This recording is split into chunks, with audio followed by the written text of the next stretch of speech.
8 классымда кыялдандым. Эки багыт туруп алды да. Көрбөгөн бир жаңы нерселерди көрөбүз. Талыкпаган эмгек кыла берсең сөзсүз түрдө анын үзүрүн көрөсүң. Жылдын аягында мыкты президент деген сыйлыкты беришкен, ыйгарышкан мага. Туу боюнча катышып, биринчи, экинчи орунду алып, облустук деңгээлге чейин чыгып, ийгиликтер жаратып жүрдүк. Университет бул мүмкүнчүлүктөрдүн эшиги экен да. Ким эмне каалап келсе, ошону ала алса болот.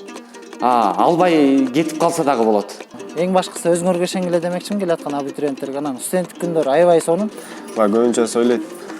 Бишкекке барсак эле жыргайбыз. Көп издениш керек. Аракет кылыш керек, кыймылдаш керек.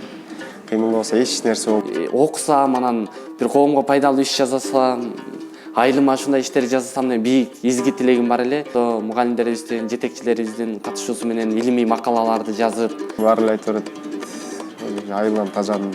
Жок, айылдын жашоосу керемет да. Мен өзүм неге саясатка бала кезимден эле кызыкчумун. Же ушул мамлекеттик башкаруу, же болбосо журналистикада. Анткени журналистикага да аябай кызыктым да. Кыргызстан үчүн күйүп, мамлекет үчүн күйүп, сыр болсун силерге айтпай эле коеюн. Өзүңөргө ишенип, өзүңөр максат коюп, өзүңөр туура жолду тандагыла депчи. Биримдик мен үчүн экинчи чоо мектеп болду да. Өзүм журналист болуп, бир жерде сүйлөп, ушундай телевиденияга же радиого чыксамбы дегенчи. Бул менин кыялымдагы окуу жай болчу.